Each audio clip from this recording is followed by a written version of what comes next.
कर्म चुकणारा माणूस कोणी असू द्या, आपण काल ऐकून गेलो, 3 गोष्टी अशा असतात माणसाच्या जीवनामध्ये की त्या 3 गोष्टी आपल्या इच्छा असल्या आपल्या इच्छा नसल्या तरी त्या 3 गोष्टीचे भोग भोगल्याशिवाय माणसाला जाता येत नाही किंवा त्या भोगायला परत माणसाला यावं लागतं. कोणत्या 3 गोष्टी आहेत? ऋण वैर हत्या हे तो न चुके भोगत्या. एखाद्याचं ऋण असेल डोक्यावर ते माणसाला फेडावंच लागतं. एखाद्याशी केलेलं वैर असेल माणसाला त्या वैरत्वाचं सुद्धा उत्तर द्यावंच लागतं. आणि एखाद्याची केलेली हत्या असेल तर त्याची भोग माणसाला भोगावं लागतात. ऋण वैर हत्या हे तो न चुके भोगत्या. तुमच्या आपल्या डोक्यावर ऋण असल्यानंतर आपल्याला ते फेडायला यावं लागेल यात नवल नाही. पण गोपाल कृष्ण ज्यावेळेस या भूतलावर अवताराला आलेत आणि अवताराला आल्यानंतर ज्यावेळेस बोलायला लागले ना, याल तरी यारे लागे अवघे माझ्या मागे मागे आजी देतो पोट भरी पुरे म्हणाल तो वरी. काही लोकांनी प्रश्न केला, महाराज तुम्ही जगाचे मालक आहात आणि तुम्हाला काय सर्वांना बोलवण्याची गरज आहे? भगवान गोपाल कृष्णांनी शुद्ध उत्तर दिलेलं आहे. गोपाल कृष्ण म्हणतात, बाबा मी कशा करता बोलवतो, मला बोलवण्याची गरज काय? एका शब्दात उत्तर देऊ का म्हटले, मी त्यांना बोलवण्याकरता आणि खाऊ घालण्याकरताच अवताराला आलो आहे. ऋण फेडावया अवतार घेसी. त्यांचं ऋण माझ्या डोक्यावर आहे, ते ऋण मी फेडण्याकरता इथं आलो आहे. म्हटले कोणतं ऋण आहे? म्हटले ही जी गोपाळ दिसताय ना, आधीच्या अवतारामध्ये मी राम होतो आणि हे सगळी गोपाळ वानर होती. याच वानरांच्या माध्यमातून यांच्या सहकार्यानं मी लंकेवर विजय प्राप्त केला. वानरा हाती लंका घेवविली म्हणे तुका. पण यांना मोबदल्यामध्ये मला काहीच देता आलं नाही, सर्वांना सगळं देता आलं. उलट या सर्वांचे उपकार माझ्यावर आहे. बाकीचं जाऊ द्या, पण रानामध्ये जात असताना साधं यांना भोजन सुद्धा मला देता आलं नाही. ज्ञानोबा ज्ञानेश्वरी मध्ये बोलतात, का राणेची या पाले खायरा. रानातील पाला पाचोळा खाऊन यांनी आपला उदरनिर्वाह भागवला आणि मला माझी जानकी प्राप्त करून दिली. यांचं ऋण माझ्या डोक्यावर आहे, त्यामुळं ऋण फेडावया अवतार. जर भगवान गोपाल कृष्ण जगाचे मालक आहेत, त्यांना जर ऋण फेडण्याकरता अवतार घ्यावा लागत असेल तर ही जी समाजात लोक आहे, चालू द्या, कोण काय पाहतं आपल्याकडं, कोणाला काय दिसतं. आपल्याला वाटतं की कोणाला काही दिसत नाही, पण ऐका, आपल्या घराच्या समोर जो CCTV लावलेला असतो ना, त्या कॅमेरामध्ये फक्त तेवढ्याच अँगल मधलं रेकॉर्डिंग होतं जेवढ्या अँगल पर्यंत तो कॅमेरा आहे. दुसरी गोष्ट, त्या कॅमेरामध्ये फक्त तिथलंच चित्र रेकॉर्ड होतं जिथं प्रकाश आहे, जिथं उजेड आहे. तिसरी गोष्ट, आपल्या कॅमेरामध्ये रेकॉर्ड झालेलं चित्र ठेवायचं का डिलीट करायचं याचा अधिकार आपल्याकडे आहे.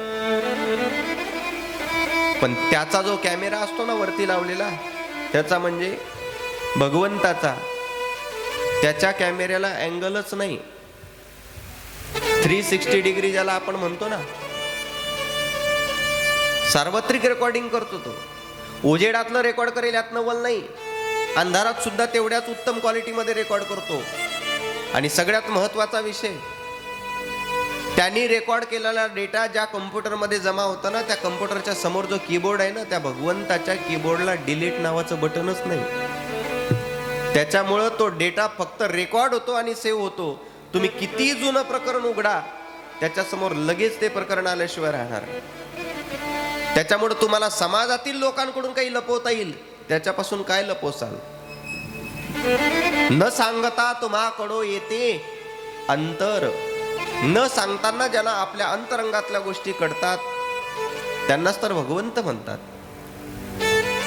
तुंबरुजींना त्या ठिकाणी पाठवलं. तुंबरुजींनी त्यांची अवस्था पाहिली, माघारी आलेत.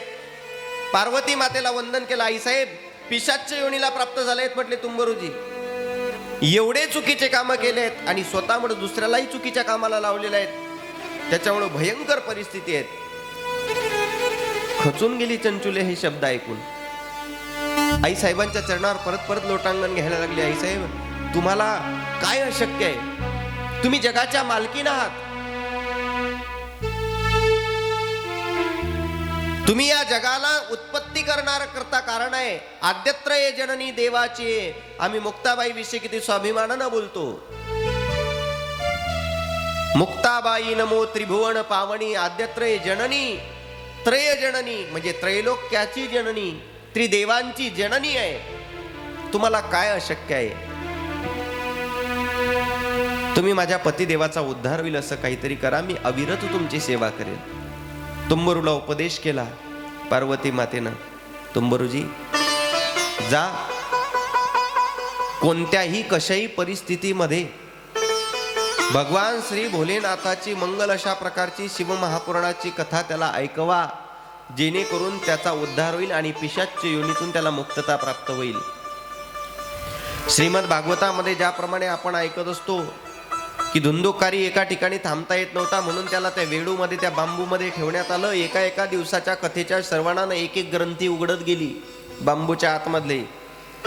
त्याप्रमाणे हा तुंबरू एका ठिकाणी स्थित राहत नव्हता, म्हणून त्याला पाशामध्ये बांधण्यात आलं आणि बांधून त्याच्या समोर शिव महापुराण कथेची महती वर्णन करून सांगण्यात आली. जो सुख करती जो दुख करती,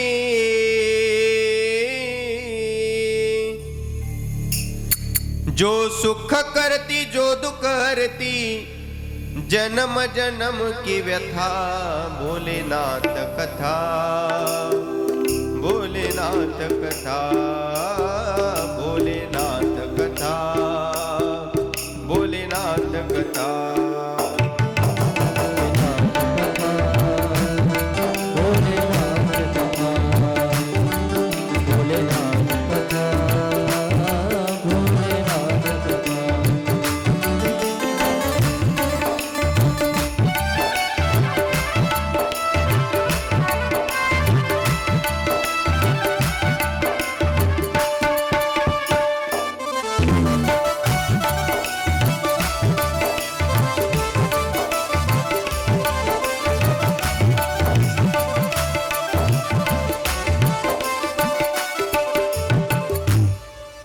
जो सुख करती जो दुख करती, जन्म जन्म की व्यथा भोलेनाथ कथा, श्री राम कथा, श्री कृष्ण कथा, भोलेनाथ कथा. कथा कोणती आहे का? असं नाही की आपण प्रामुख्याने इथे शिव महापुराण कथा ऐकण्याकरता बसलोय म्हणून याच कथेचं पड आहे. 18 महापुराण 18 वेगवेगळ्या देवतेचं प्रतिनिधित्व करतात. गोपाल कृष्णांचं जीवनचरित्र ऐकण्याकरता जर तुम्ही बसलात तर भागवतामध्ये असं सांगितलं गेलं आहे, या विश्वाचे सर्व भगवान गोपाल कृष्ण आहेत. रामायण ऐकलं तर या विश्वाचे सर्व प्रभू रामचंद्र आहेत. गणेश पुराण ऐकलं तर या विश्वाचे सर्व भगवान श्री गणपती बाप्पा आहेत. तसं शिवपुराण ऐकलं तर या विश्वाचे सर्व भगवान भोलेनाथ आहेत. मग तुम्ही म्हणाल महाराज, असं नाही वाटत का की ही सगळी प्रश्न अडचण निर्माण करणारी आहेत? ऐका, परमात्मा तसा एकच आहे, पण आपल्या वाटेला आलेली जबाबदारी पाहता तो एक एक पात्र त्या तुलनेमध्ये निभवत असतो. म्हणजे कशा प्रकारे? कुटुंबामध्ये एकच व्यक्ती कोणीतरी घराचा कर्ता पुरुष असतो, पण तो व्यक्ती जरी एक असला तरी तो कोणाचा तरी पती असतो, कोणाचा तरी सासरा असतो, कोणाचा तरी बाप असतो, कोणाचा तरी काका असतो, कोणाचा तरी चुलता असतो, कोणाचा तरी मामा असतो. व्यक्ती एकच आहे, पण त्या घराच्या एका व्यक्तीच्या समोर ज्यावेळेस त्याची पत्नी उभी राहते तर त्याला पती देवाचा रोल निभवावा लागतो. त्याच्या समोर ज्यावेळेस भावंड येतात त्यावेळेस त्याला भावाचा अधिकाराचा रोल त्या ठिकाणी बजावावा लागतो. स्वतःचे लेकरं आलेत की त्या बापाला तिचं लहान होऊन त्यांच्यासारखं बोलावं लागतं. व्यक्ती एकच आहे, पण जसा व्यक्ती समोर आला तसं त्याला पात्र निभावावं लागतं. तसा या विश्वाला चालवणारा परमात्मा तसा एकच आहे. साधू संतांची प्रमाण आहेत. एक एकटाची असोनी एकला, विश्वी विश्वाकार होनिया ठेला. एकटाच आहे पण विश्वाकार तो होऊन ठेवला जातो त्या ठिकाणी. तुकोबारायांचं वचन काय? तुकोबाराय स्पष्ट वर्णन करून सांगतात, आपुले सगळे देव करून घ्या असं प्रमाण नाही. आपुला तो एक देव करून घ्यावा. वर्णन कोणत्याही देवाचं असू द्या, कोणत्याही नामाचं असू द्या, कोणत्याही देवाच्या जीवनचरित्राचं असू द्या, ते कल्याण करणार असतं. शिवमहापुराणाच्या कथेला आरंभ झाला, त्रास होतोय त्याला. कथा ऐकताना त्रास होतोय, कारण कथा ही फक्त चांगल्या लोकांनाच ऐकायला आवडतं. दुराचारी लोकांना कथा ऐकायला आवडत नाही. ऐकायला आवडत नाही जाऊ द्या, वरच्या भोंग्याचा नुसता आवाज जरी झाला तरी त्यांना त्रास व्हायला लागतो. जर सामान्य लोकांची अशी परिस्थिती असेल, विषाच्या योनीतील लोकांना आवडेल या सगळ्या गोष्टी, नाही आवडल्या, त्रास व्हायला लागला. पण जशी जशी कथा एक एक दिवस ओलांडल्यानंतर पुढे चालते आहेत ना, एका एका दिवसाच्या माध्यमातनं, कथेच्या श्रवणाच्या माध्यमातनं एक एक ग्रंथी आतमधली उकलल्या जाते. आणि पिशाच्य योनीला असणारा, अत्यंत दुराचारी मधला दुराचारी असणारा हा बिंदुक कथेला 7 दिवस पूर्ण झाल्या झाल्या पिशाच्य योनीतून मुक्त होतो आणि सुंदर अशा प्रकारचं दिव्य शरीर त्याला प्राप्त होतं. तुंबरुजी त्याला सोबत घेतात, पार्वती मातेच्या जवळ आणतात. आपल्या पतिदेवाला पाहून चंचुला प्रसन्न आहेत. पार्वती मातेच्या चरणावर परत परत वंदन करते. पार्वती माता चंचुलेला आणि बिंदुकाला दोघांनाही सोबत घेऊन देवादिदेव महादेवांच्या जवळ जाते आणि महादेवाला हात जोडून त्या ठिकाणी प्रसन्न करण्याकरता प्रयत्न करते.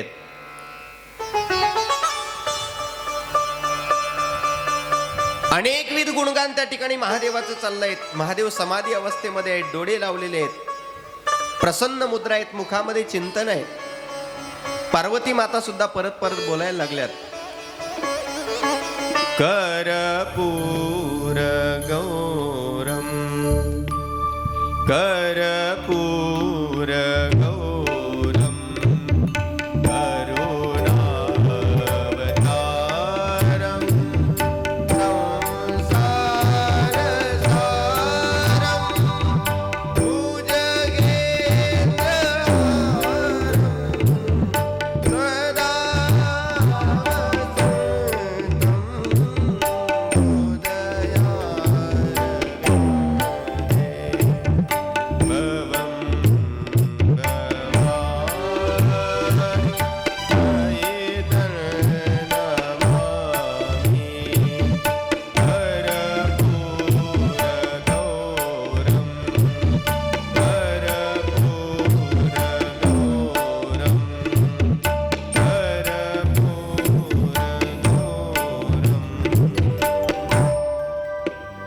कर्पूर गौरम करुणावतारम. महाराज, या संसाराला तारून नेण्याकरता कारण तुम्ही आहात. तेषामहम समुद्धरता मृत्यू संसार सागरात भवामी नचिरात पार्थ मैया वेशित चेतसाम. भगवंत आपल्याला या संसार रूपी भवसागरातून तारून नेण्याकरता भगवंताचं स्वरूप, भगवंताचं नाम. शास्त्राचं गणित आहे, आमचे गुरुवारी भाऊ नेहमी सांगायचे, भगवंताचं नाव हे साधनही आहे आणि भगवंताचं नाम हे साध्य सुद्धा आहे. म्हणजे रामनामाचा आधार घेऊन पोचायचंय कुठे? रामापर्यंत. मग रामापर्यंत पोचण्याचं साधन काय? रामच आहेत. म्हणजे राम नाम घ्यावं आणि पोचायचंय ते फक्त रामापर्यंतच. म्हणजे भगवंताचं नामच साधन आहे आणि भगवंतच साध्य आहे. भगवंत प्रसन्न झाले, डोळे उघडलेत. पार्वती मातेला समोर बघितलं, बिंदुक चंचुलेला समोर बघितलं. पार्वती माता परत परत सांगतायत, प्रभू ही चंचुला आहे, अनेक कालखंडापर्यंत हिने माझी सेवा केली. हा बिंदुक आहे, आधीच्या जन्मामध्ये खूप चुकीचे कामं केलेत. कुटील अशा प्रकारच्या परिवारामध्ये आणि त्या गावामध्ये जन्म झालेला असल्यामुळे हा स्वतः कुटील होता म्हटले. पण तुमच्या सगुण चरित्र गाथेचं यांनी श्रवण केलं. आज त्याच्या जीवनाला वेगळी कलाटणी भेटली. प्रभू, याचं कल्याण व्हावं असं माझी सुद्धा आंतरिक इच्छा आहे.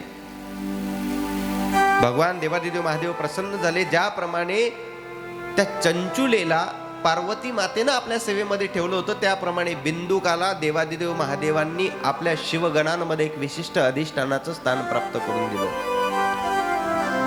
आता माझा महत्वाचा प्रश्न तुम्हाला आहे, ज्यानं स्वतःच्या बायकोला सुद्धा चुकीचं काम करण्याकरता भाग पाडलं, जो स्वतः चुकीचा तर होताच, याचा अर्थ ज्यांचा जन्म वाईट हेतून झाला, ज्यांचं आयुष्य वाईट कर्म करता करता गेलं, जे मरताना सुद्धा वाईट कर्म करता करताच मेले, अशा लोकांचा उद्धार जर भगवंताच्या कथेनं होऊ शकतो, तर मग आपण लोक त्याच्या एवढे पापी आहोत का, जेवढे पाप बिंदुकानं केले, जेवढे पाप चंचुलेनं केले? साहजिकच उत्तर आहे की नाही. मग आपला उद्धार होणार नाही का? आपला उद्धार होईल. मग होत का नाही? त्याचं एकमेव कारण जर तुम्ही चिंतन केलं तर तुमच्या लक्षात येईल.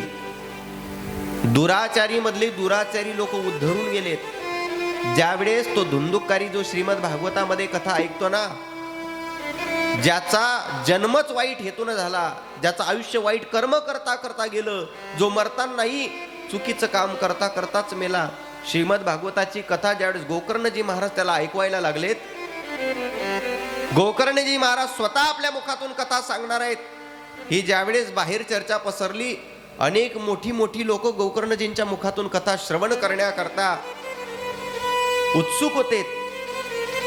प्रयत्नानं त्या ठिकाणी आले. सर्वांनी कथा म्हणजे धुंदुकारीच्या निमित्तानं कथा श्रवणाचा योग प्रत्येकाला आला. सगळ्यांना तो लाभ प्राप्त झाला. पण ज्या दिवशी कथा संपन्न झाली ना, शेवटच्या दिवशी भगवंताचे पार्षद दिव्य विमान घेऊन आलेत त्या धुंदुकारीला घेण्याकरता. धुंदुकारीला बसवलं आणि विमान निघालं. तेवढ्यामध्ये बाकीच्या श्रोत्यांनी ते विमान थांबवलं आणि त्या पार्षदांना प्रश्न केला, महाराज, ज्याच्या निमित्तानंही कथा या ठिकाणी नियोजित झाली म्हटले, तो एवढा वाईट आहे, एवढा वाईट आहे, एक वाक्य सुद्धा त्याच्याविषयी चांगलं लिहावं एवढं सुद्धा त्याचं जीवनचरित्र चांगलं नाही. अशा दुराचारी माणसानं कथा ऐकली, सोबत आम्ही सुद्धा ऐकली, मग तुमच्या ठिकाणी एवढा भेद का आहे की त्याच्याकरता विमान पाठवलं, आम्ही मात्र खालीच? भगवंताच्या पार्षदांनी गोड उत्तर दिलं. म्हटले, तुम्हाला हे बरं दिसलंय की त्याच्या जन्मापासून तर मरेपर्यंत त्यानं वाईट कामं केलेत, पण तुम्हाला हे का दिसलं नाही की गेल्या 7 दिवसापासून जी कथा त्यांनी श्रवण केली, त्या 7 दिवसामध्ये कथा श्रवणामध्ये त्याची एवढी एकनिष्ठता होती, एवढी एकनिष्ठता होती की कथा चालू होण्याच्या आधी त्याची आतुरता व्हायची आणि कथा संपल्यानंतर सुद्धा दुसऱ्या दिवशीची कथा कधी चालू व्हायची याची आतुरता लागायची.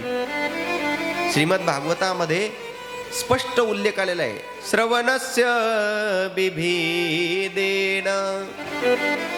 श्रवणाच्या भेदामुळं हा सगळा भेद निर्माण झाला.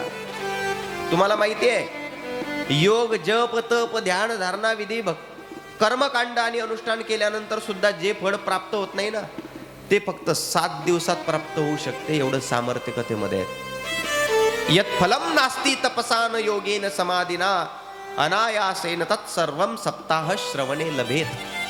न योगे न समाधिना, योगानं आणि समाधीनं सुद्धा ज्या गोष्टी प्राप्त होत नाही त्या 7 दिवसाच्या कथेच्या श्रवणानं प्राप्त होतात. मग प्राप्त झाले का नाही? मग त्याचंही एक महत्वाचं कारण असं आहे, 7 दिवसात प्राप्त होतात, पण 7 दिवसामध्ये सांगणारा जेवढ्या चिकाटीनं आणि जिज्ञासेनं सांगतो, तेवढं ऐकणाऱ्यानं सुद्धा जिज्ञासानं आणि चिकाटीनं ऐकलं की विमानातही येतं. पण अडचण अशी आहे, सांगणारे अलीकडच्या काळात समोरच्याला आपलं समजून सांगत नाही आणि ऐकणारे समोरच्याला आपलं समजून ऐकत नाही, म्हणून विमान काही अजून येत नाही. सगळ्या गोष्टीमध्ये फार बारकावा असतो. परमार्थामध्ये परमात्म्याला प्राप्त करण्याकरता क्लिष्टता आहे. पण प्राप्त झालेल्या परमात्म्याला दूर जाण्याकरता एक क्षणाचा वियोग सुद्धा कारणीभूत आहे, एक क्षणाचा विकार सुद्धा कारणीभूत आहे, एका क्षणाचा चुकीचा विचार सुद्धा कारणीभूत आहे. श्रीमद भागवतामध्ये आपण कथा ऐकत असतो की त्या गोपिकांनी देवाला प्राप्त केलं होतं. रास क्रीडेचं प्रकरण आपल्याला सगळ्यांना माहिती आहे. पण एवढी मोठी ती रास क्रीडा झाली, भगवंतांनी असं ठरवलं, अरे माझ्या अवतीभोवती ह्या सगळ्याच्या सगळ्या गोपिका टिपरीवर टिपरी टाकतायत, स्वतः भोवती गिरटी घेतायत आणि रास क्रीडा करतायत. महाराजांचं उत्तर आहे ना,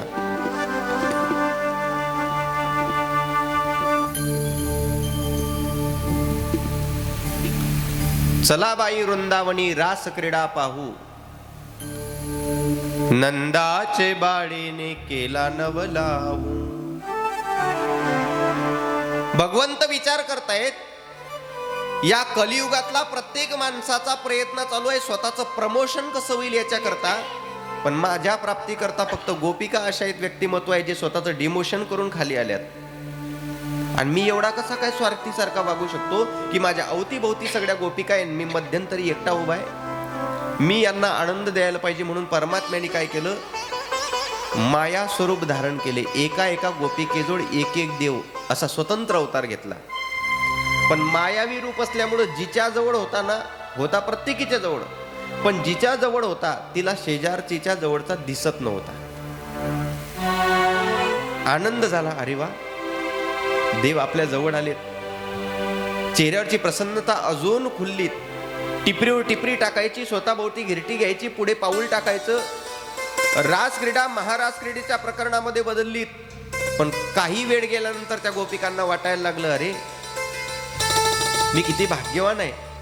योगी जपी तपी संन्यासी युगानुयुग डोंगर दऱ्यामध्ये जाऊन तप करून सुद्धा त्यांच्या स्वप्नालाही जो देव जात नाही तो माझ्या एकटीच्या जवळ आहे. बस एवढं एक वाक्य देवानं ऐकलं की चांगल्या चांगल्याच्या स्वप्नाला जर जात नाही ते माझ्या एकटीच्या जवळ आहे, म्हणजे याला अहंकार म्हणतात. आणि तो निर्माण झाला ज्याला प्राप्त करण्याकरता एवढे हजारो वर्ष लागले. नुसतं एक वाक्य निर्माण झालं तर काय झालं माहितीये, टिपरीवर टिपरी टाकली, स्वतःभोवती घिरटी घेतली आणि पुढचं पाऊल टाकायचं, अशी रासक्रीडेची प्रक्रिया आहे. पण जेव्हा ते वाक्य निघलं ना, टिपरीवर टिपरी टाकली आणि नुसतं मागं वळून पाहत नाही, तर तेवढ्याच वेळामध्ये जगाचा मालक सगळ्याच्या सगळ्या गोपिकांतून निघून गेला. तुकोबाराय वर्णन करतात, तुका म्हणे पाहिले मागे ये बड्या वेगे अंतरला, एवढ्या वेगे एवढ्या वेगे एवढ्या वेगे एवढ्या वेगे एवढ्या वेगे अंतरला.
प्राप्त करण्याकरता हजारो वर्ष लागतात, पण प्राप्त झालेल्या देवाला